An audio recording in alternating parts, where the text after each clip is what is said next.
کیا تم دیکھ نہیں رہے؟ ابن ولید چپ سا ہو گیا ہے۔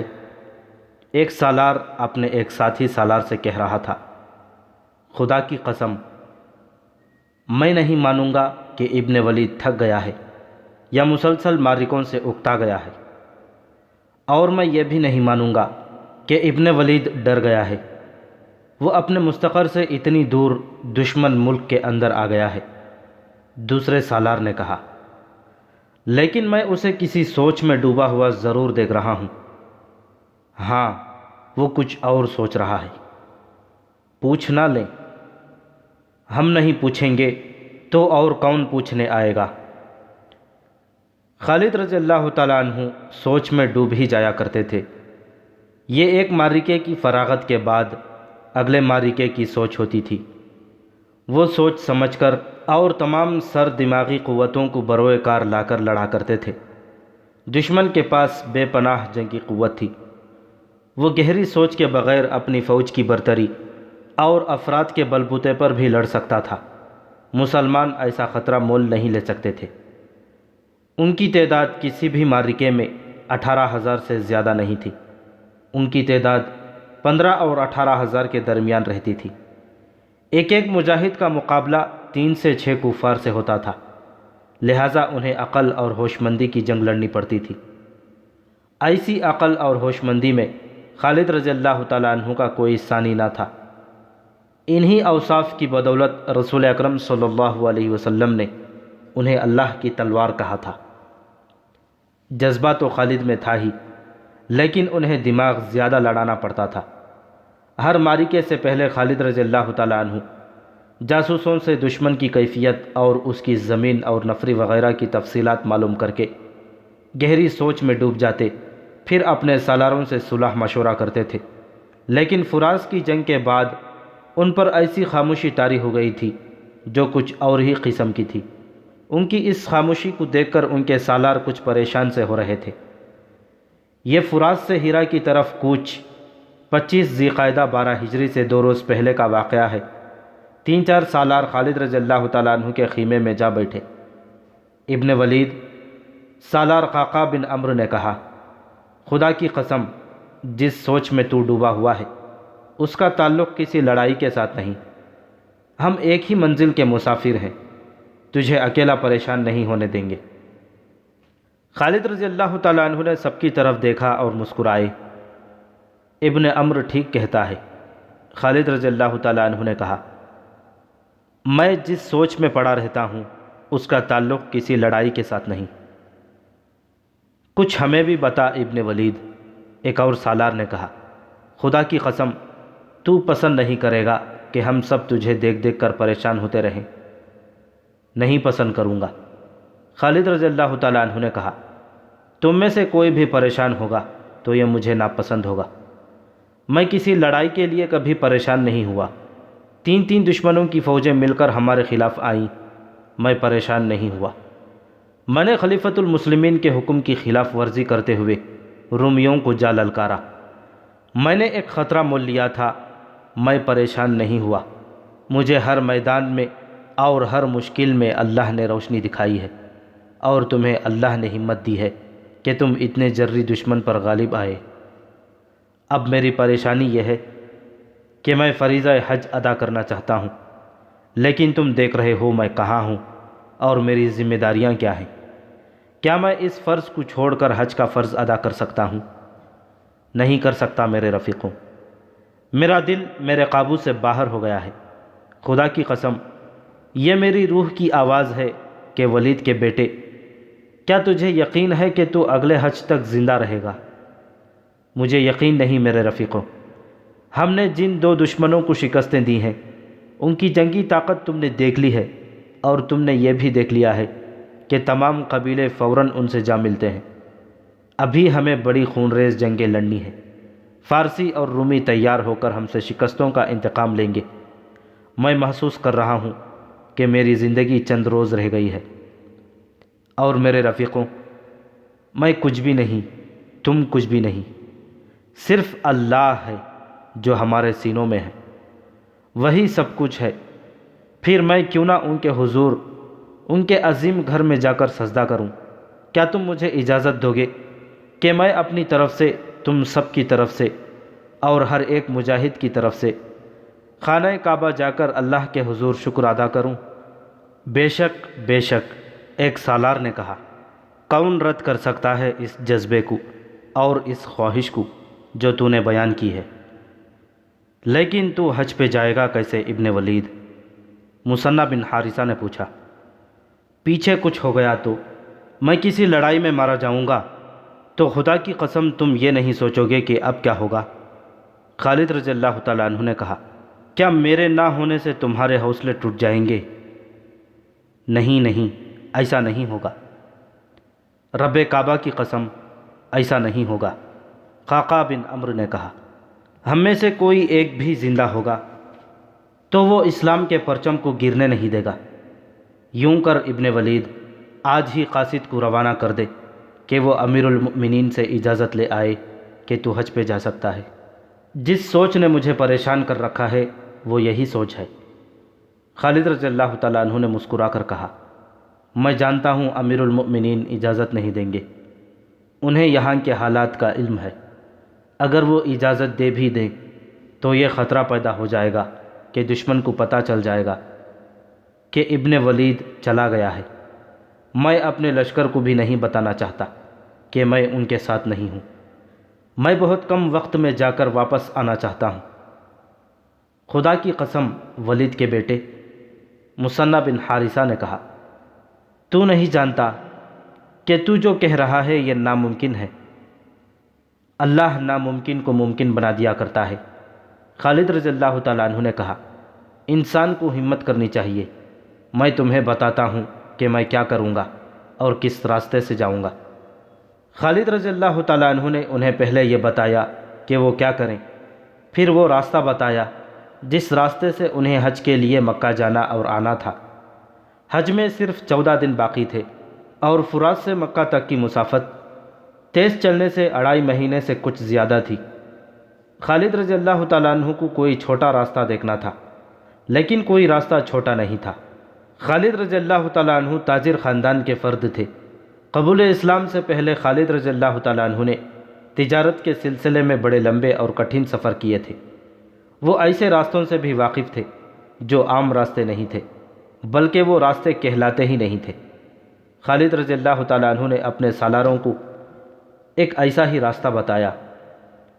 خدا کی قسم ابن ولید، مثنیٰ بن حارثہ نے کہا، تیرا دماغ خراب نہیں ہوا، پھر بھی تو نے ایسی بات کہہ دی جو ٹھیک دماغ والے نہیں کہہ سکتے۔ تو جو راستہ بتا رہا ہے وہ کوئی راستہ نہیں، وہ ایک علاقہ ہے، اور اس علاقے سے صحرا کی ہوائیں بھی ڈر ڈر کر گزرتی ہیں۔ کیا تو مرنے کا کوئی اور طریقہ نہیں جانتا؟ کیا میں اس علاقے سے واقف نہیں؟ جس اللہ نے ہمیں اتنے زبردست دشمنوں پر غالب کیا ہے وہ مجھے اس علاقے سے بھی گزار دے گا۔ خالد رضی اللہ تعالیٰ عنہ نے ایسی مسکراہٹ سے کہا جس میں عزم اور خود اعتمادی تھی، میں یقین سے کہتا ہوں کہ تم مجھے جانے سے نہیں روکو گے اور میرے اس راز کو اس خیمے سے باہر نہیں جانے دو گے۔ میں یہ راز امیر المؤمنین سے بھی چھپا کر رکھوں گا۔ اگر امیر المؤمنین بھی حج پر آ گئے تو کیا کرے گا تو؟ ایک سالار نے پوچھا۔ میں ان سے اپنا چہرہ چھپا لوں گا، خالد رضی اللہ تعالیٰ عنہ نے کہا۔ تم سب میرے لیے دعا تو ضرور کرو گے۔ میں وعدہ کرتا ہوں میں اس طرح تم سے آ ملوں گا کہ تم کہو گے کہ یہ شخص راستے سے واپس آ گیا ہے۔ زیادہ تر مورخین خصوصاً طبری نے یہ واقعہ بیان کیا ہے کہ خالد رضی اللہ تعالیٰ عنہ نے 12 ہجری کا حج کس طرح ادا کیا، ان حالات میں کہ ان کی ٹکر فارس کی شہنشاہی سے تھی اور انہوں نے روم کی شہنشاہی کے اندر جا کر حملہ کیا تھا۔ یہ خطرہ ہر لمحے موجود تھا کہ یہ دونوں بادشاہیاں مل کر جوابی حملہ کریں گی۔ اس خطرے کے پیش نظر خالد رضی اللہ تعالیٰ عنہ وہاں سے غیر حاضر نہیں ہو سکتے تھے، لیکن حج کا عزم اتنا پکا اور خواہش اتنی شدید تھی کہ اسے وہ دبا نہ سکے۔ پہلے سنایا جا چکا ہے کہ لشکر فرات سے ہرا کو کوچ کر رہا تھا۔ حضرت خالد نے لشکر کو 3 حصوں میں تقسیم کیا، ایک حصہ ہراول تھا، دوسرا اس کے پیچھے اور تیسرا حصہ عقب میں تھا۔ خالد رضی اللہ تعالیٰ عنہ نے خاص طور پر اعلان کرایا کہ وہ عقب کے ساتھ ہوں گے۔ لشکر کو ہیرا تک پہنچنے کی کوئی جلدی نہیں تھی۔ تیز کوچ اس صورت میں کیا جاتا تھا جب کہیں حملہ کرنا ہوتا یا جب اطلاع ملتی تھی کہ فلاں جگہ دشمن حملے کی تیاری کر رہا ہے۔ اب ایسی صورت نہیں تھی۔ لشکر کے کوچ کی رفتار تیز نہ کرنے کی ایک وجہ تو یہ تھی کہ یہ کوچ میدان جنگ کی طرف نہیں بلکہ اپنے مفتوحہ شہر کی طرف ہو رہا تھا۔ دوسری وجہ یہ تھی کہ مجاہدین متواتر لڑائیاں لڑتے اور پیش قدمی کرتے رہے تھے، ان کے جسم شل ہو چکے تھے۔ حضرت خالد نے کوچ معمولی رفتار سے کرنے کا حکم ایک اور وجہ سے بھی دیا تھا۔ اس وجہ کا 3 سالاروں اور خالد رضی اللہ تعالیٰ عنہ کے چند ایک ساتھیوں کے سوا کسی کو علم نہ تھا۔ وہ وجہ یہ تھی کہ خالد رضی اللہ تعالیٰ عنہ کو کوچ کے دوران لشکر کے عقبی حصے سے کھسک جانا تھا اور ایک گمنام راستے سے مکہ کو روانہ ہونا تھا۔ لشکر 31 جنوری 634 عیسوی کے روز چل پڑا۔ تاریخ میں اس مقام کا پتہ نہیں ملتا جہاں لشکر نے پہلا پڑاؤ کیا تھا۔ رات کو جب لشکر گہری نیند سو گیا تو خالد رضی اللہ تعالیٰ عنہ اپنے چند ایک ساتھیوں کے ساتھ خیمہ گاہ سے نکلے اور غائب ہو گئے۔ کسی بھی مورخ نے ان کے ساتھیوں کے نام نہیں لکھے جو ان کے ساتھ حج کو گئے تھے۔ خالد رضی اللہ تعالیٰ عنہ اور ان کے ساتھی اونٹوں پر سوار تھے۔ جس علاقے میں سے انہیں گزرنا تھا وہاں سے صرف اونٹ گزر سکتا تھا، گھوڑا بھی جواب دے جاتا تھا۔ صحراؤں میں بعض علاقے بے حد دشوار گزار ہوتے تھے، مسافر ادھر سے گزرنے کی جرت نہیں کرتے تھے۔ صحرائی قزاق اور بڑے پیمانے پر رہزنی کرنے والے انہی علاقوں میں رہتے تھے اور لوٹ مار کا مال وہیں رکھتے تھے۔ ان میں کچھ علاقے ایسے خوفناک تھے کہ قزاق اور رہزن بھی ان میں داخل ہونے کی جرت نہیں کرتے تھے۔ اس دور میں صحرا کے جس علاقے کو دشوار گزار اور خطرناک کہنا ہوتا تھا تو کہا جاتا تھا کہ وہاں تو ڈاکو اور رہزن بھی نہیں جاتے۔ خالد رضی اللہ تعالیٰ عنہ نے مکہ تک جلدی پہنچنے کا جو راستہ اختیار کیا تھا وہ ایسا ہی تھا جہاں ڈاکو اور رہزن بھی نہیں جاتے تھے۔ اتنے خطرناک اور وسیع علاقے سے زندہ گزر جانا ہی ایک کارنامہ تھا، لیکن خالد رضی اللہ تعالیٰ عنہ دنوں کی مسافت منٹوں میں طے کرنے کی کوشش میں تھے۔ انہیں صرف یہ سہولت حاصل تھی کہ موسم سردیوں کا تھا، لیکن سینکڑوں میلوں تک پانی کا نام و نشان نہ تھا۔ اس علاقے میں ایک اور خطرہ ریت اور مٹی کے ان ٹیلوں کا تھا جن کی شکلیں عجیب و غریب تھیں۔ یہ کئی میل وسیع نشیب میں کھڑے تھے، بعض چٹانوں کی طرح چوڑے تھے، بعض گول اور بعض ستونوں کی طرح اوپر کو اٹھے ہوئے تھے۔ ایسے نشیب بھول بھلیوں کی طرح تھے، ان میں بھٹک جانے کا خطرہ زیادہ تھا۔ گھوم پھر کر انسان وہیں کا وہیں رہتا اور سمجھتا تھا کہ وہ بہت سا فاصلہ طے کر آیا ہے، حتیٰ کہ وہ ایک جگہ ہی چلتا اور مڑتا تھک کر چور ہو جاتا تھا۔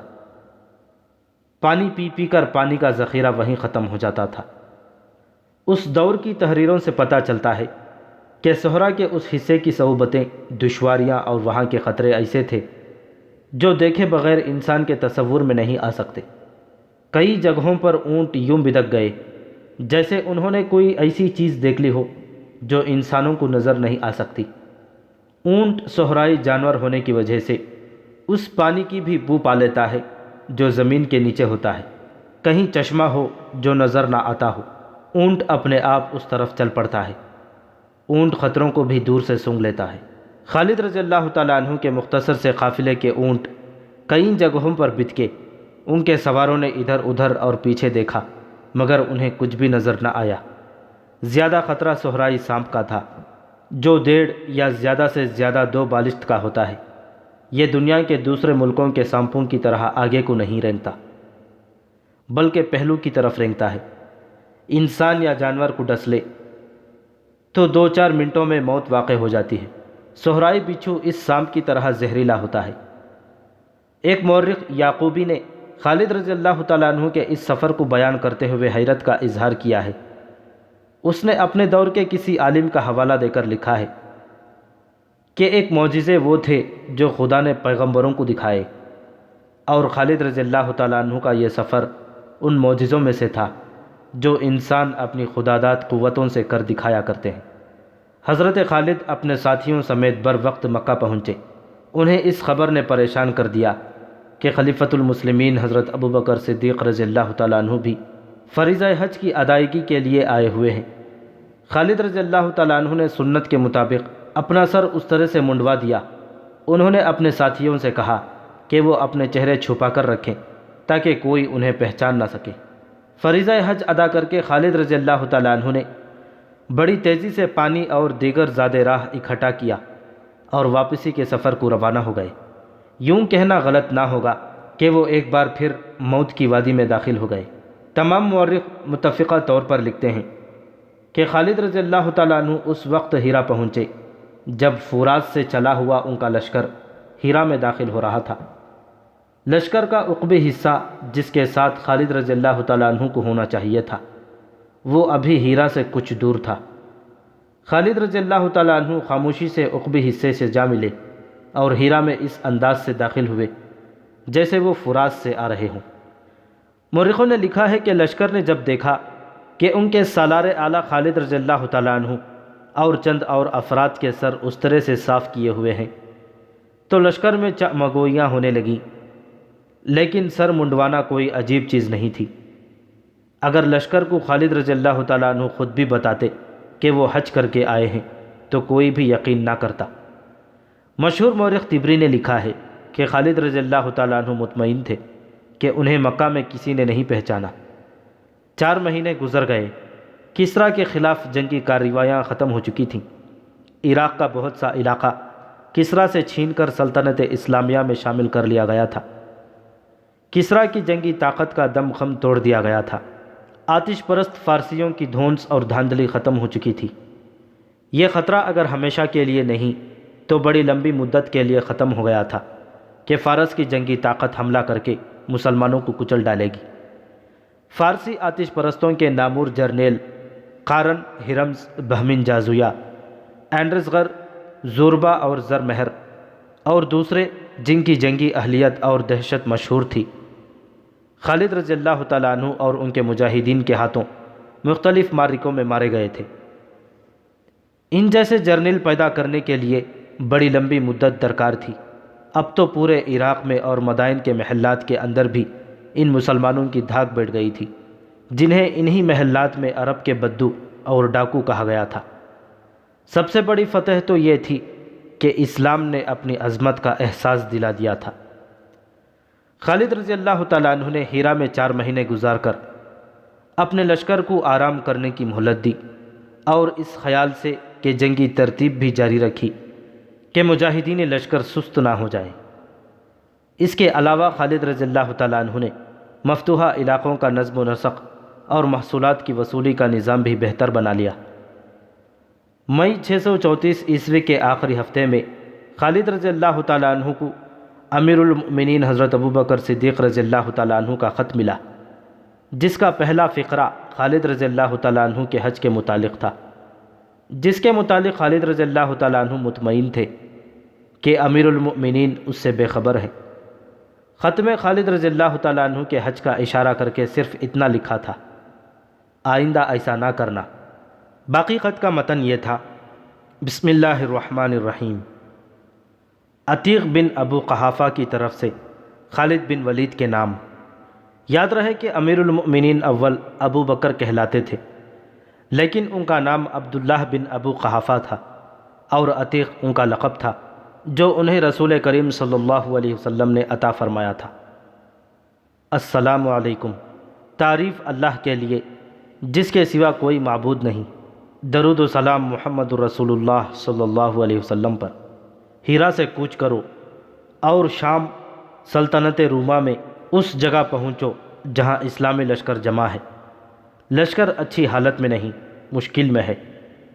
میں اس تمام لشکر کا جو تم اپنے ساتھ لے جاؤ گے اور اس لشکر کا جس کی مدد کو تم جا رہے ہو سپہ سالار مقرر کرتا ہوں۔ رومیوں پر حملہ کرو۔ ابو عبیدہ اور اس کے ساتھ کے تمام سالار تمہارے ماتحت ہوں گے۔ ابو سلیمان، خالد رضی اللہ تعالیٰ عنہ کا دوسرا نام۔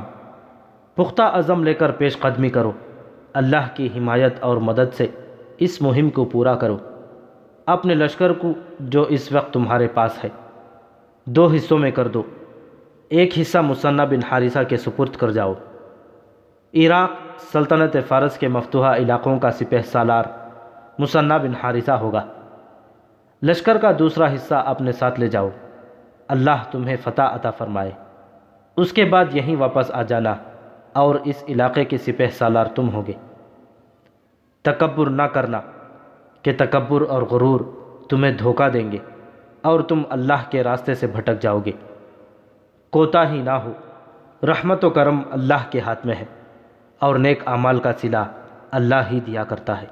خط پڑھتے ہی خالد رضی اللہ تعالیٰ عنہ نے اپنے سالاروں کو بلایا اور کچھ کھسیانہ سا ہو کے انہیں بتایا کہ ان کے خفیہ حج کا امیر المؤمنین کو پتہ چل گیا ہے اور میں خوش ہوں اس پر کہ فراغت ختم ہو گئی ہے۔ خالد رضی اللہ تعالیٰ عنہ نے کہا، ہم شام جا رہے ہیں۔ حضرت خالد تو جیسے میدان جنگ کے لیے ہی پیدا ہوئے تھے، قلعے اور شہر میں بیٹھنا انہیں پسند نہ تھا۔ انہوں نے سالاروں کو خط پڑھ کر سنایا اور تیاری کا حکم دیا۔ اس کے ساتھ ہی انہوں نے لشکر کو 2 حصوں میں تقسیم کیا۔ مورخوں نے لکھا ہے کہ حضرت خالد نے تمام صحابہ اکرام کو اپنے ساتھ رکھا۔ صحابہ اکرام رضی اللہ تعالیٰ عنہم اجمعین کو لشکر میں عزت و احترام کی نگاہ سے دیکھا جاتا تھا۔ ولید کے بیٹے مثنیٰ بن حارثہ نے کہا، خدا کی قسم میں اس تقسیم پر راضی نہیں ہوں جو تو نے کی ہے۔ تو رسول اللہ صلی اللہ علیہ وسلم کے تمام ساتھیوں کو اپنے ساتھ لے جا رہا ہے۔ صحابہ اکرام کو بھی صحیح تقسیم کر کے آدھے صحابہ اکرام تیرے ساتھ جائیں گے، آدھے میرے ساتھ رہیں گے۔ کیا تو نہیں جانتا کہ انہی کی بدولت اللہ ہمیں فتح عطا کرتا ہے؟ خالد رضی اللہ تعالیٰ عنہ نے مسکرا کر صحابہ اکرام رضی اللہ تعالیٰ عنہ مجمعین کی تقسیم مثنیٰ بن حارثہ کی خواہش کے مطابق کر دی اور اپنے لشکر کے سالاروں کو حکم دیا کہ جتنی جلدی ممکن ہو تیاری مکمل کر لیں، اور یہ نہ بھولنا کہ ہم اپنے ان بھائیوں کی مدد کو جا رہے ہیں جو وہاں مشکل میں پھنسے ہوئے ہیں۔ خالد رضی اللہ تعالیٰ عنہ نے کہا، ضائع کرنے کے لیے ہمارے پاس ایک سانس جتنا وقت بھی نہیں۔ مسلمانوں کا وہ لشکر جو شام میں جا کر مشکل میں پھنس گیا تھا، وہ ایک سالار کی جلد بازی کا اور حالات کو قبل از وقت نہ سمجھ سکنے کا نتیجہ تھا۔ اس نے شام کے اندر جا کر رومیوں پر حملہ کرنے کی اجازت امیر المؤمنین سے اس طرح مانگی جس طرح وہ خود آگے کے احوال و قوائف کو نہیں سمجھ سکا تھا، اسی طرح اس نے امیر المؤمنین کو بھی گمراہ کیا۔ امیر المؤمنین حضرت ابوبکر صدیق رضی اللہ تعالیٰ عنہ دانشمند انسان تھے۔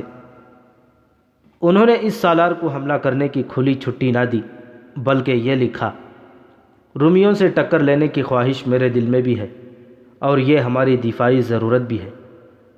رومیوں کی جنگی طاقت کو اتنا کمزور کر دینا ضروری ہے کہ وہ سلطنت اسلامیہ کی طرف دیکھنے کی جرات بھی نہ کر سکیں، لیکن ابھی ہم ان سے ٹکر نہیں لے سکتے۔ تم ان کے خلاف بڑے پیمانے کی جنگ نہ کرنا، محتاط ہو کے آگے بڑھنا تاکہ خطرہ زیادہ ہو تو پیچھے بھی ہٹ سکو۔ تم یہ جائزہ لینے کے لیے حملہ کرو کہ رومیوں کی فوج کس طرح لڑتی ہے اور اس کے سالار کیسے ہیں۔ امیر المؤمنین نے صاف الفاظ میں لکھا کہ اپنے لشکر کو ایسی صورت میں نہ ڈالنا کہ پسپائی اختیار کرو اور تمہیں اپنے علاقے میں آ کر بھی پناہ نہ ملے۔ اس سالار کا نام بھی خالد تھا، خالد بن سعید، لیکن میدان جنگ میں وہ خالد رضی اللہ تعالیٰ عنہ بن ولید کی گرد پا کو بھی نہیں پہنچ سکتا تھا۔ اسے جن دستوں کا سالار بنایا گیا تھا وہ سرحدی فرائض سر انجام دینے والے دستے تھے۔ ان میں لڑنے کی اہلیت تھی اور ان میں لڑنے کا جذبہ بھی تھا، لیکن انہیں جنگ کا ویسا تجربہ نہ تھا جیسا خالد رضی اللہ تعالیٰ عنہ کے دستوں نے حاصل کر لیا تھا۔ امیر المؤمنین نے خالد بن سعید کو اپنی سرحدوں پر پہرا دینے کے لیے بھیجا تھا۔ ان دستوں کا ہیڈ کوارٹر تیما کے مقام پر بنایا گیا تھا۔ بعض مورخوں نے لکھا ہے کہ خالد رضی اللہ تعالیٰ عنہ کی پے در پے کامیابیاں دیکھ کر خالد بن سعید کو خیال آیا کہ خالد رضی اللہ تعالیٰ عنہ نے فارس کو شکستیں دی ہیں تو وہ رومیوں کو ایسے ہی شکستیں دے کر خالد رضی اللہ تعالیٰ عنہ کی طرح نام پیدا کرے۔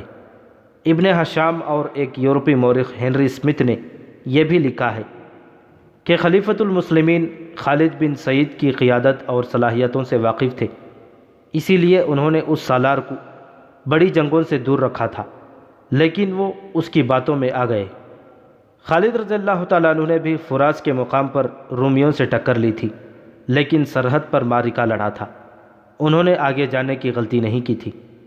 خالد بن سعید نے امیر المؤمنین کا جواب ملتے ہی اپنے دستوں کو کوچ کا حکم دیا اور شام کی سرحد میں داخل ہو گئے۔ اس وقت شام میں ہرقل رومی حکمران تھا، جسے جنگوں کا بہت تجربہ تھا۔ رومیوں کی اپنی جنگی تاریخ اور روایات تھیں، وہ اپنی فوج کو انہی کے مطابق ٹریننگ دیتے تھے۔ یہ تقریباً انہی دنوں کا واقعہ ہے جب خالد رضی اللہ تعالیٰ عنہ فراز کے مقام پر رومیوں، فارسیوں اور عیسائیوں کے متحدہ لشکر کے خلاف لڑے اور انہیں شکست دی تھی۔ اس سے رومی محتاط، مستعد اور چوکس ہو گئے تھے۔ انہوں نے اپنی فوج کو ہر لمحہ تیار رہنے کا حکم دے رکھا تھا۔ خالد بن سعید نے آگے کے احوال و قوائف معلوم نہ کیے، کوئی جاسوس آگے نہ بھیجا اور اندھا دھند بڑھتے گئے۔ آگے رومی فوج کی کچھ نفری خیمزن تھی۔ خالد بن سعید نے دائیں بائیں دیکھے بغیر اس پر حملہ کر دیا۔ رومیوں کا سالار باہان تھا، جو جنگی چالوں کے لحاظ سے خالد رضی اللہ تعالیٰ عنہ کے ہم پلہ تھا۔ خالد بن سعید نہ سمجھ سکا کہ رومیوں کی جس نفری پر اس نے حملہ کیا ہے اس کی حیثیت جال میں دانے کے برابر ہے۔ وہ انہی میں الجھ کے رہ گیا۔ تھوڑی ہی دیر بعد اسے پتہ چلا کہ اس کے اپنے دستے رومیوں کے گھیرے میں آ گئے ہیں اور عقب سے رومی ان پر حلہ بولنے کے لیے بڑھے آ رہے ہیں۔ خالد بن سعید کے لیے اپنے دستوں کو بچانا ناممکن ہو گیا۔ اس نے یہ حرکت کی کہ اپنے محافظوں کو ساتھ لے کر میدان جنگ سے بھاگ گیا اور اپنے دستوں کو رومیوں کے رحم و کرم پر چھوڑ گیا۔ مسلمانوں کے ان دستوں میں مشہور جنگجو اکرمہ رضی اللہ تعالیٰ عنہ بن ابو جہل بھی تھے۔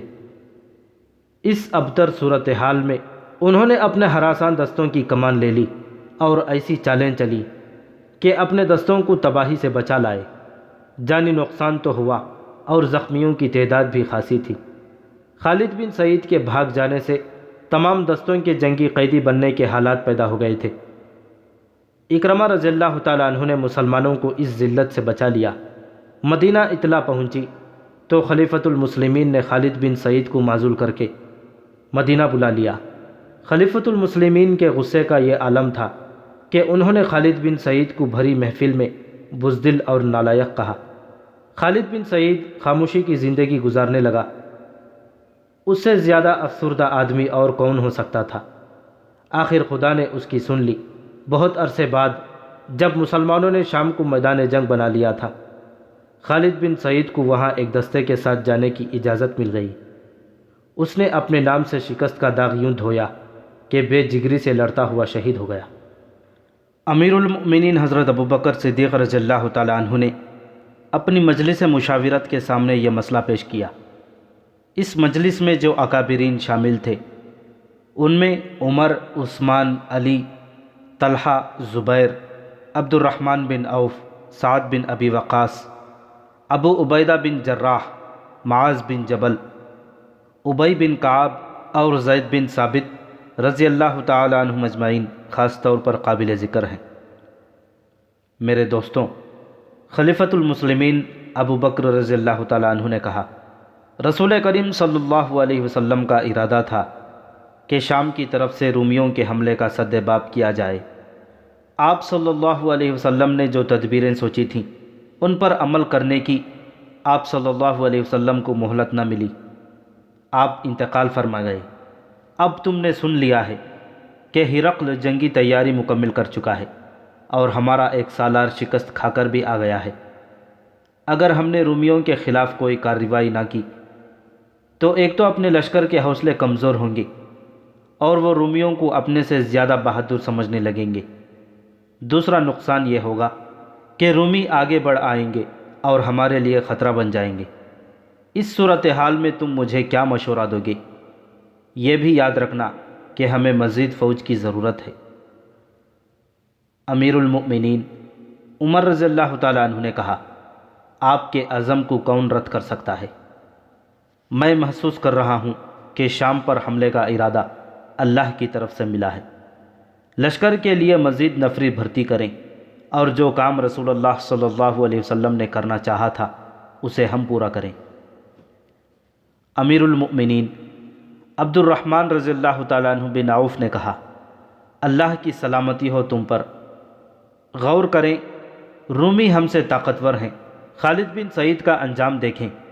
ہم رسول اللہ صلی اللہ علیہ وسلم کے ارادوں کو ضرور پورا کریں گے، لیکن ہم اس قابل نہیں کہ رومیوں پر بڑے پیمانے کا حملہ کریں۔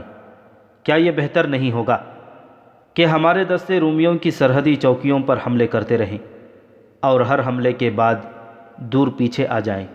اس طرح رومیوں کا آہستہ آہستہ نقصان ہوتا رہے گا اور اپنے مجاہدین کے حوصلے کھلتے جائیں گے۔ اس دوران ہم اپنے لشکر کے لیے لوگوں کو اکٹھا کرتے رہیں۔ امیر المؤمنین، لشکر میں اضافہ کر کے تم خود جہاد پر روانہ ہو جاؤ اور چاہو تو قیادت کسی اور سردار کو دے دو۔ مورخوں نے اس دور کی تحریروں کے حوالے سے لکھا ہے کہ تمام مجلس پر خاموشی طاری ہو گئی۔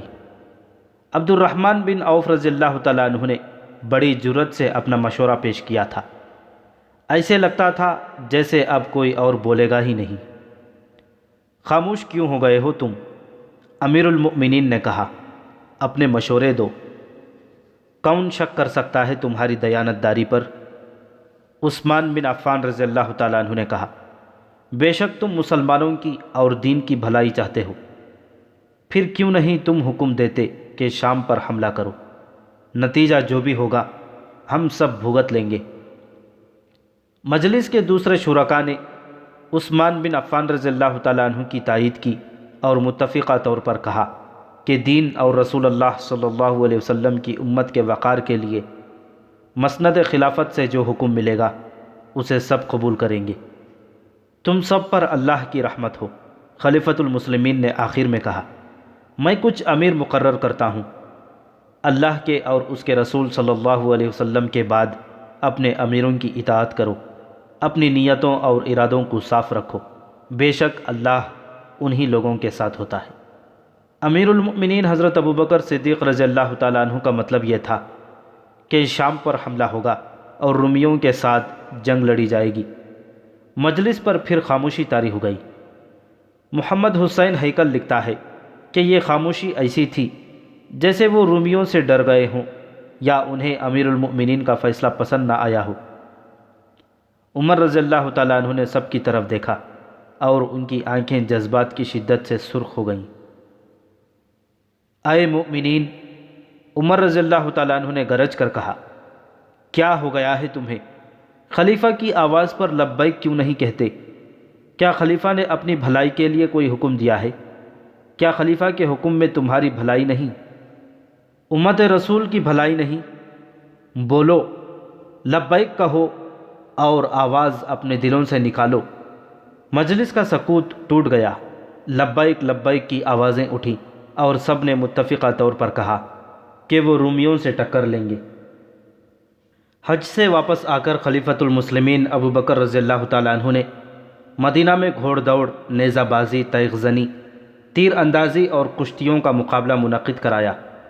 ارد گرد کے قبیلوں کو بھی اس مقابلے میں شرکت کی دعوت دی گئی تھی۔ 3 دن مدینہ میں انسانوں کے ہجوم کا یہ عالم رہا کہ گلیوں میں چلنے کو رستہ نہیں ملتا تھا، کوئی جگہ نہیں رہی تھی، جدھر نظر جاتی تھی گھوڑے اور اونٹ کھڑے نظر آتے تھے، دف اور نفریاں بجتی ہی رہتی تھیں۔ قبیلے اپنے شہ سواروں اور پہلوانوں کو جلوسوں کی شکل میں لا رہے تھے۔ 3 دن ہر طرح کے مقابلے ہوتے رہے۔ جن قبیلوں کے آدمی جیت جاتے وہ قبیلے میدان میں آ کر ناچتے کودتے اور چلا چلا کر خوشی کا اظہار کرتے تھے۔ ان کی عورتیں اپنے جیتنے والے آدمیوں کی مداح میں گیت گاتی تھیں۔ مقابلے میں باہر کا کوئی گھوڑ سوار یا تیغ زن یا کوئی شتر سوار زخمی ہو جاتا تھا تو مدینہ کا ہر باشندہ اسے اٹھا کر اپنے گھر لے جانے کی کوشش کرتا تھا۔ مدینہ والوں کی میزبانی نے قبیلوں کے دل موہ لیے۔ مقابلوں اور میلے کا یہ اہتمام خلیفۃ المسلمین ابوبکر رضی اللہ تعالیٰ عنہ نے کیا تھا۔ مقابلے کے آخری روز مدینہ کا ایک آدمی گھوڑے پر سوار میدان میں آیا۔ میدان کے ارد گرد لوگوں، گھوڑوں اور اونٹوں کا ہجوم جمع تھا۔ اے رسول اللہ کے امتیوں، میدان میں اترنے والے سوار نے بڑی بلند آواز سے کہا، خدا کی قسم، کوئی نہیں جو تمہیں نیچا دکھا سکے۔ تم نے اس میدان میں اپنی طاقت اور اپنے جوہر دیکھ لیے ہیں۔ کون سا دشمن ہے جو تمہارے سامنے اپنے پاؤں پر کھڑا رہ سکے گا؟ یہ طاقت جو تم نے ایک دوسرے پر آزمائی ہے، اب اسے اس دشمن پر آزمانے کا وقت آ گیا ہے جو تمہاری طرف بڑھا آ رہا ہے۔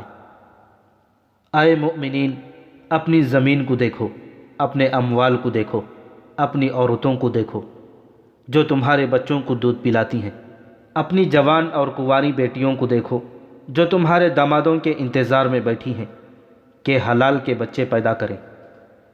اپنے دین کو دیکھو جو اللہ کا سچا دین ہے۔ خدا کی قسم، تم غیرت والے ہو، عزت والے ہو، اللہ نے تمہیں برتری دی ہے۔ تم پسند نہیں کرو گے کہ کوئی دشمن اس وقت تم پر آ پڑے جب تم سوئے ہوئے ہوگے اور تمہارے گھوڑے اور تمہارے اونٹ بغیر زینوں کے بندھے ہوئے ہوں گے، اور تم نہیں بچا سکو گے اپنے اموال کو، اپنے بچوں کو، اپنی عورتوں کو اور اپنی کنواری بیٹیوں کو، اور دشمن تمہیں مجبور کر دے گا کہ سچے دین کو چھوڑ کر دشمن کے دیوتاؤں کی پوجا کرو۔ بتا ہمیں وہ دشمن کون ہے؟ ایک شتر سوار نے چلا کر پوچھا۔ کون ہے جو ہماری غیرت کو للکار رہا ہے؟ رومی، گھوڑ سوار نے اعلان کرنے کے لہجے میں کہا۔ وہ جو ملک شام پر قبضہ کیے بیٹھے ہیں، ان کی فوج ہم سے زیادہ ہے، بہت زیادہ ہے۔ ان کے ہتھیار ہم سے اچھے ہیں، لیکن وہ تمہارا وار نہیں سہ سکتے۔ تم نے اس میدان میں اپنی طاقت اور اپنی ہمت دیکھ لی ہے، اب اس میدان میں چلو جہاں تمہاری طاقت اور ہمت تمہارا دشمن دیکھے گا۔ ہمیں اس میدان میں کون لے جائے گا؟ ہجوم میں سے کسی نے پوچھا۔ مدینہ والے تمہیں اپنے ساتھ لے جائیں گے، مدینہ کے گھوڑ سوار نے کہا۔ دیکھو انہیں جو برسوں سے محاذ پر لڑ رہے ہیں، کٹ رہے ہیں اور وہیں دفن ہو رہے ہیں۔ انہیں اپنے بچوں کی یاد نہیں رہی، انہیں اپنے گھر یاد نہیں رہے۔ وہ بڑی تھوڑی تعداد میں ہیں اور اس دشمن کو شکست پہ شکست دے رہے ہیں جو تعداد میں ان سے بہت زیادہ ہے۔ وہ راتوں کو بھی جاگتے ہیں تمہاری عزتوں کے لیے۔ انہوں نے آتش پرست فارسیوں کا سر کچل ڈالا ہے، اب رومی رہ گئے ہیں، مگر ہمارے مجاہدین تھک گئے ہیں۔ محاذ ایک دوسرے سے دور ہے، وہ ہر جگہ فوراً نہیں پہنچ سکتے۔ کیا تم جو غیرت والے اور عزت والے ہو، طاقت اور ہمت والے ہو، ان کی مدد کو نہیں پہنچو گے؟ ہجوم جو پہلے ہی بے چین تھا جوش و خروش سے پھٹنے لگا۔ امیر المؤمنین کا یہی منشا تھا کہ لوگوں کو اسلامی لشکر میں شامل کیا جائے۔ قبیلوں کی جو عورتیں مدینہ آئی تھیں، انہوں نے اپنے مردوں کو لشکر میں بھرتی ہونے پر اکسانا شروع کر دیا۔ اس روز جو مقابلوں کا آخری روز تھا، مقابلوں میں کچھ اور ہی جوش اور کچھ اور ہی شور تھا۔ مقابلوں میں اترنے والوں کا انداز ایسا ہی تھا جیسے وہ لشکر میں اچھی حیثیت حاصل کرنے کے لیے اپنے جوہر دکھا رہے ہو۔ اس کے بعد ان لوگوں میں سے کئی اسلامی لشکر میں شامل ہو گئے۔ یمن میں اسلام مقبول عام مذہب بن چکا تھا، ارتداد بھی ختم ہو گیا تھا اور وہاں کا غالب مذہب اسلام تھا۔ خلیفۃ المسلمین نے اہل یمن کے نام ایک خط لکھا جو ایک قاصد لے کر گیا۔ خط میں لکھا تھا، اہل یمن، تم پر اللہ کی رحمتیں برسیں۔ تم مؤمنین ہو اور مؤمنین پر اس وقت جہاد فرض ہو جاتا ہے جب ایک طاقتور دشمن کا خطرہ موجود ہو۔ حکم رب العالمین ہے کہ تم تنگ دستی میں ہو یا خوشحالی میں، تمہارے پاس سامان کم ہے یا زیادہ، تم جس حال میں بھی ہو، دشمن کے مقابلے کے لیے نکل پڑو۔ اپنے مالوں اور اپنی جانوں سے خدا کی راہ میں جہاد کے لیے نکلو۔ تمہارے جو بھائی مدینہ آئے تھے، انہیں میں نے شام بغرض جہاد جانے کی ترغیب دی تو وہ بخوشی تیار ہو گئے اور اسلامی لشکر میں شامل ہو گئے۔ میں یہی ترغیب تمہیں دیتا ہوں، میری آواز تم تک پہنچ گئی ہے، اس میں اللہ کا حکم ہے، وہ سنو، اور جس نے تمہیں پیدا کیا ہے اس کے حکم کی تعمیل کرو۔ اس دور کے رواج کے مطابق مدینہ کے قاصد نے یمن میں 3-4 جگہوں پر لوگوں کو اکٹھا کیا اور امیر المؤمنین کا پیغام سنایا۔ اس کا اثر یہ ہوا کہ ایک سردار ذوالقلع حمیری نے نہ صرف اپنے قبیلے کے جوان آدمیوں کو تیار کر لیا بلکہ اپنے زیر اثر چند اور قبیلوں کے لڑنے والے آدمیوں کو ساتھ لیا اور مدینہ کو روانہ ہو گیا۔ مدینہ کا قاصد ہر قبیلے میں گیا تھا۔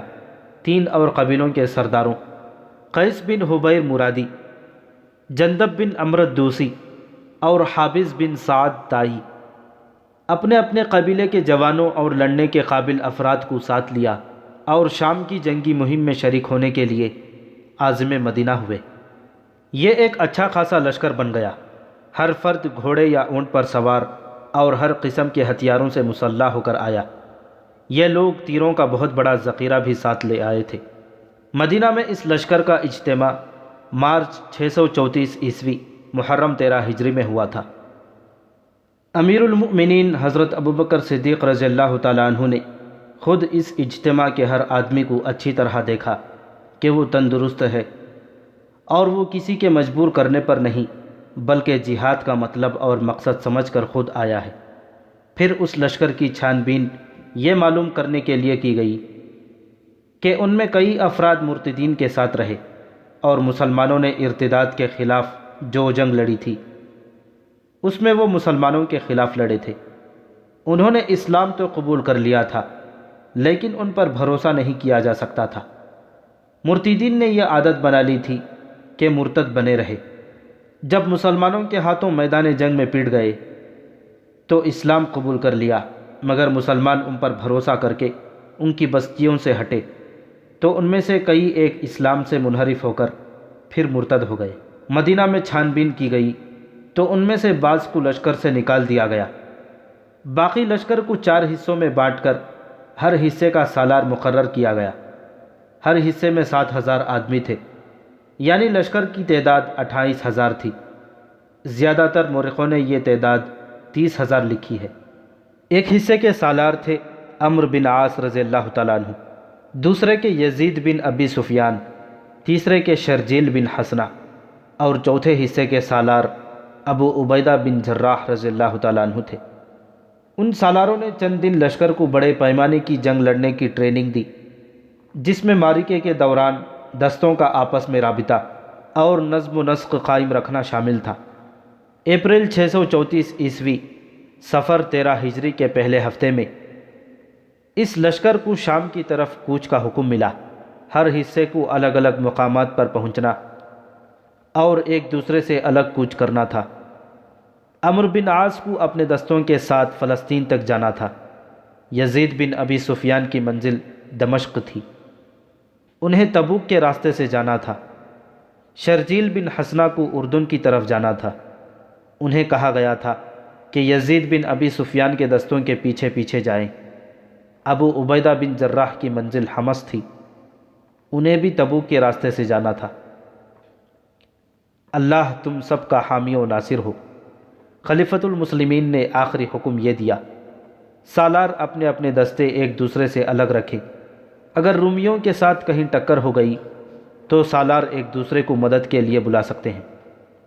اگر لشکر کے چاروں حصوں کو مل کر لڑنا پڑا تو ابو عبیدہ بن جراح تمام لشکر کے سپہ سالار ہوں گے۔ سب سے پہلے یزید بن ابی سفیان اپنے دستوں کو ساتھ لے کر مدینہ سے نکلے۔ مدینہ کی عورتیں اور بچے بھی باہر نکل آئے تھے۔ چھتوں پر عورتیں گھڑی ہاتھ اوپر کر کے ہلا رہی تھیں۔ بوڑھی عورتوں نے دعا کے لیے ہاتھ اٹھائے ہوئے تھے۔ کئی بوڑھوں کی آنکھیں اس لیے اشک بار ہو گئی تھی کہ وہ لڑنے کے قابل نہیں رہے تھے۔ یزید بن ابی سفیان اپنے دستوں کے آگے آگے جا رہے تھے۔ یزید کے ساتھ امیر المؤمنین حضرت ابوبکر صدیق رضی اللہ تعالیٰ عنہ پیدل جا رہے تھے۔ یزید گھوڑے سے اتر آئے۔ امیر المؤمنین کے اصرار کے باوجود وہ گھوڑے پر سوار نہ ہوئے۔ امیر المؤمنین ضعیف تھے، پھر بھی وہ دستوں کی رفتار سے چلے جا رہے تھے۔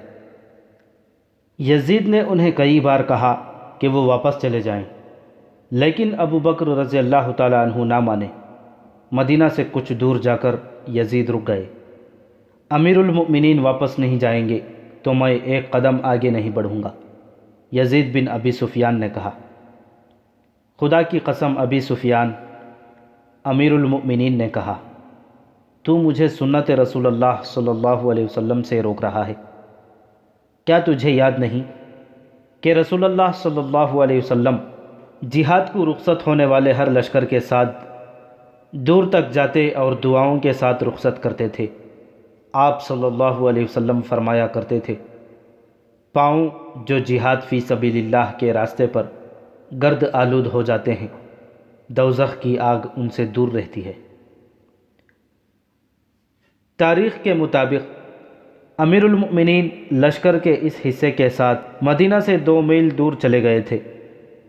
ابی سفیان امیر المؤمنین نے کہا، اللہ تجھے فتح و نصرت عطا فرمائے۔ کوچ کے دوران اپنے آپ پر اور اپنے لشکر پر کوئی سختی نہ کرنا۔ فیصلہ اگر خود نہ کر سکو تو اپنے ماتحتوں سے مشورہ لینا، اور تلخ کلامی نہ کرنا، عدل و انصاف کا دامن نہ چھوڑنا، ظلم سے باز رہنا کہ ظلم اور بے انصافی کرنے والی قوم کو اللہ پسند نہیں کرتا، اور ایسی قوم کبھی فاتح نہیں ہوتی۔ میدان جنگ میں پیٹھ نہ دکھانا کہ جنگی ضرورت کے بغیر پیچھے ہٹنے والے پر اللہ کا قہر نازل ہوتا ہے۔ اور جب تم اپنے دشمن پر غالب آ جاؤ، عورتوں، بچوں اور بوڑھوں پر ہاتھ نہ اٹھانا، اور جو جانور تم کھانے کے لیے ذبح کرو ان کے سوا کسی جانور کو نہ مارنا۔ مورخین واقدی، ابو یوسف، ابن خلدون اور ابن اسیر نے امیر المؤمنین کے یہ الفاظ لکھے ہیں۔ ان مورخوں کے مطابق امیر المؤمنین ابو بکر رضی اللہ تعالیٰ عنہ نے یزید بن ابو سفیان سے کہا، تجھے خانقاہیں یا عبادت گاہیں سی نظر آئیں گی اور ان کے اندر راہب بیٹھے ہوئے ہوں گے، وہ تارک الدنیا ہوں گے، انہیں اپنے حالت میں مست رہنے دینا، نہ خانقاہوں اور عبادت گاہوں کو کوئی نقصان پہنچانا، نہ ان کے راہبوں کو پریشان کرنا۔ اور تمہیں صلیب کو پوجنے والے بھی ملیں گے، ان کی نشانی یہ ہوگی، ان کے سروں کے اوپر درمیان میں بال ہوتے ہی نہیں، منڈوا دیتے ہیں۔ ان پر اسی طرح حملہ کرنا جس طرح میدان جنگ میں دشمن پر حملہ کیا جاتا ہے۔ انہیں صرف اس صورت میں چھوڑنا کہ اسلام قبول کر لیں یا جزیہ ادا کرنے پر آمادہ ہو جائیں۔ اللہ کے نام پر لڑنا، اعتدال سے کام لینا، غداری نہ کرنا، اور جو ہتھیار ڈال دے اسے بلا وجہ قتل نہ کرنا، نہ ایسے لوگوں کے اعضاء کاٹنا۔ یہ رسول اکرم صلی اللہ علیہ وسلم کا طریقہ تھا کہ رخصت کرنے والے ہر لشکر کے ساتھ کچھ دور تک جاتے، سالاروں کو ان کے فرائض یاد دلاتے اور لشکر کو دعاؤں سے رخصت کرتے تھے۔ خلیفہ اول ابو بکر رضی اللہ تعالیٰ عنہ نے رسول اکرم صلی اللہ علیہ وسلم کی پیروی کرتے ہوئے چاروں سالاروں کو آپ صلی اللہ علیہ وسلم کی ہی طرح رخصت کیا۔ لشکر اور دستے تو محاذوں کو روانہ ہوتے ہی رہتے تھے، لیکن یہ لشکر بڑے ہی خطرناک اور طاقتور دشمن سے نبرد آزما ہونے جا رہا تھا۔ شہنشاہ ہرقل جو حمص میں تھا، صرف شہنشاہ ہی نہیں تھا، وہ میدان جنگ کا استاد اور جنگی چالوں کا ماہر تھا۔ اس لشکر کو مدینہ سے روانہ کر کے مدینہ والوں پر خاموشی سی طاری ہو گئی تھی، اور خاموشی کی زبان میں ہر کسی کے سینے سے دعائیں پھوٹ رہی تھیں۔ یہ تھی وہ جنگی مہم جس کے لیے امیر المؤمنین نے فیصلہ کیا تھا کہ اس کی کمان اور قیادت کے لیے خالد رضی اللہ تعالیٰ عنہ سے بہتر کوئی سالار نہیں۔ مدینہ کا یہ 28,000 کا لشکر 15 دنوں میں شام کی سرحدوں میں اپنے بتائے ہوئے مقامات پر پہنچ چکا تھا۔ حمص میں شہنشاہ ہرقل کے محل میں وہی شان و شوکت تھی جو شہنشاہوں کے محلات میں ہوا کرتی تھی۔ مدائن کی محل کی طرح حمص کے محل میں بھی حسین اور نوجوان لڑکیاں ملازم تھیں، ناچنے اور گانے والیاں بھی تھیں، اور ایک ملکہ بھی تھی، اور جس کی وہ ملکہ تھی اس کی ملکہ ہونے کی دعوے دار چند ایک اور بھی تھیں۔ شہنشاہ ہرقل کے دربار میں ایک ملزم پیش تھا۔ اس کا جرم یہ تھا کہ وہ شاہی خاندان سے تعلق نہیں رکھتا تھا، اس کا تعلق اس خاندان کے ساتھ تھا جو شہنشاہ کا نام سن کر ہی سجدے میں گر پڑتا تھا۔ یہ ملزم ان لوگوں میں سے تھا جو شہنشاہ کو روزی رساں سمجھا کرتے تھے۔ اس ملزم کا دوسرا جرم یہ تھا کہ شاہی خاندان کی ایک شہزادی اس پر مر مٹی تھی۔ شہزادی غزال کے شکار کو گئی تھی اور جنگل میں کہیں اسے یہ آدمی مل گیا تھا شہزادی نے ایک غزال کو تیر سے معمولی سا زخمی کر دیا تھا اور اس کے پیچھے گھوڑا ڈال دیا تھا، لیکن غزال معمولی زخمی تھا، وہ گھوڑے کی رفتار سے کہیں زیادہ تیز بھاگ رہا تھا۔ اس ملزم نے دیکھ لیا، وہ گھوڑے پر سوار تھا اور اس کے ہاتھ میں برچھی تھی۔ اس نے غزال کے پیچھے گھوڑا دوڑا دیا۔ غزال مڑتا تھا تو سوار راستہ چھوٹا کر کے اس کے قریب ہو جاتا تھا۔ وہ غزال کو اس طرف لے جاتا جدھر شہزادی رکی کھڑی تھی۔ شہزادی نے 3-4 تیر چلائے، سب خطا گئے۔ اس جوان اور خوبرو آدمی نے گھوڑے کو ایسا موڑا کہ غزال کے راستے میں آ گیا۔ اس نے برچھی تاک کر پھینکی جو غزال کے پہلو میں اتر گئی اور وہ گر پڑا۔ شہزادی اپنا گھوڑا وہاں لے آئی تو یہ آدمی اپنے گھوڑے سے کود کر اترا اور شہزادی کے گھوڑے کے قدموں میں سجدہ ریز ہو گیا۔ میں اگر شہزادی کے شکار کو شکار کرنے کا مجرم ہوں تو مجھے معاف کر دیا جائے، اس نے ہاتھ جوڑ کر کہا، لیکن میں غزال کو شہزادی کے سامنے لے آیا تھا کہ شہزادی اسے شکار کرے۔ تم شہ سوار ہو؟ شہزادی نے مسکرا کر کہا، کیا کام کرتے ہو؟ ہر وہ کام کر لیتا ہوں جس سے 2 وقت کی روٹی مل جائے۔ اس آدمی نے کہا، صرف چوری نہیں کرتا اور حرام کی نہیں کھاتا۔ تمہیں شہنشاہ ہرقل کی فوج میں ہونا چاہیے۔ شہزادی نے کہا، میں تجھے محل کے محافظوں میں شامل کر دوں گی۔ رعایا کی اس ناچیز بندے میں اتنی جرأت نہیں تھی کہ انکار کرتا۔ شہزادی اسے ساتھ لے آئی اور محافظوں میں رکھوا دیا۔ اسے جب شاہی محافظوں کا لباس ملا اور جب وہ اس لباس میں شاہی استبل کے گھوڑے پر سوار ہوا تو اس کی مردانہ وجاہت نکھر آئی۔ وہ شہزادی کا منظور نظر بن گیا۔ پھر شہزادی نے اسے اپنا دیوتا بنا لیا۔ شہزادی کی شادی ہونے والی تھی، لیکن اس نے اپنے منگیتر کے ساتھ بے رخی برتنی شروع کر دی۔ منگیتر نے اپنے مخبروں سے کہا کہ وہ شہزادی کو دیکھتے رہا کریں کہ وہ کہاں جاتی ہے اور اس کے پاس کون آتا ہے۔